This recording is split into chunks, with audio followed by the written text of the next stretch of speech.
Today's video is brought to you by SWAT Magazine, Survival Weapons and Tactics.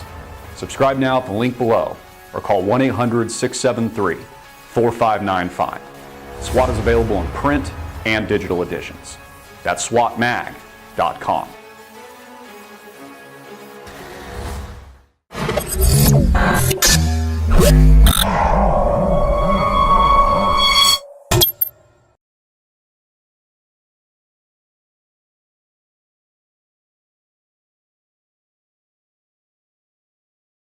I can pretend that we have a full tank, and that even works. You know, while you're driving, I can tell you you're going 199 miles per hour now, even though that's very apparently not the case. Whoa, goes right from... Yeah. So we just tricked the pre-collision system into thinking something very odd was happening, right? Because I was telling the car we're going 199, and it was like, should I brake? Should I tighten the seatbelts? What should I do? It went from like 201 mile an hour. It's like, I just ran into a brick wall. Yeah, exactly. I ran into a brick wall.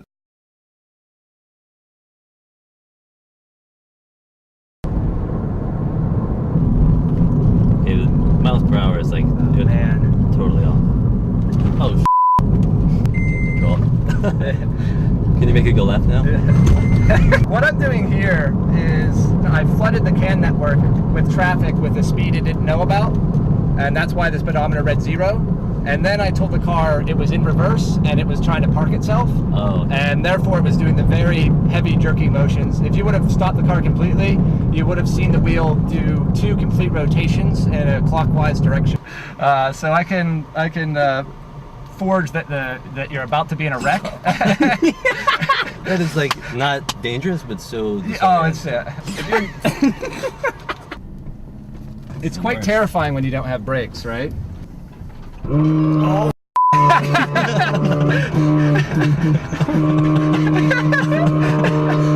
My instinct is just to like jump out the window. Yeah. It's really scary. So what you just saw was Forbes magazine. They did a little video on what it's like to be carjacked electronically.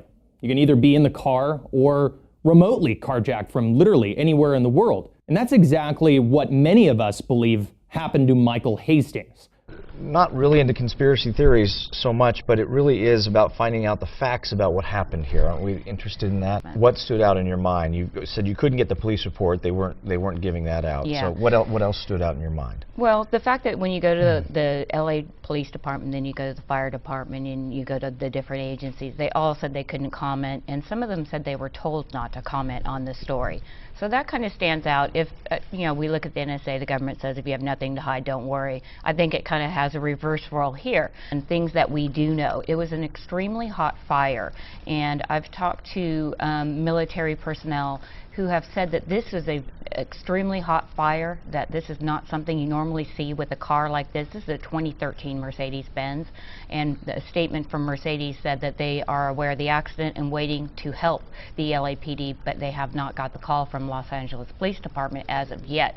So that intensity of the fire is very concerning, and also the placement of the engine and the drivetrain, as we see here. They are completely between 150 and 250 feet from the accident. However, the car was going south and the engine and drivetrain were behind it. Some speculate that it was a drone strike hit his car. Seems a little unlikely, a little too flashy. But we've seen numerous times in Iran when motorcyclists will attach a small explosive device either during or prior to the person leaving a target area. That happens all the time in third world countries that are enemies of the United States. Why would it not happen in this case? These are the questions that the mainstream media is not asking. Michael Hastings, part of the alternative-ish media. Now, what's really important about this story is unless he was driving a 1974 Pinto or a very early model Italian sports car, he shouldn't end up in a great ball of fire on the side of the road. Mercedes-Benz actually invented the crumple zones. You talk to experts in the Mercedes-Benz field or experts in the car field in general, they will all tell you this should not have happened. So what really did? We don't know.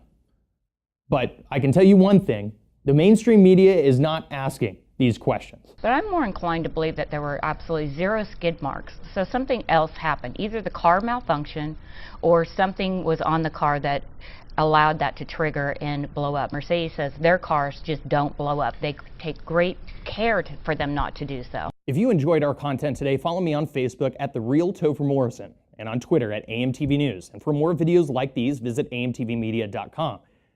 This is AMTV, the voice of independence.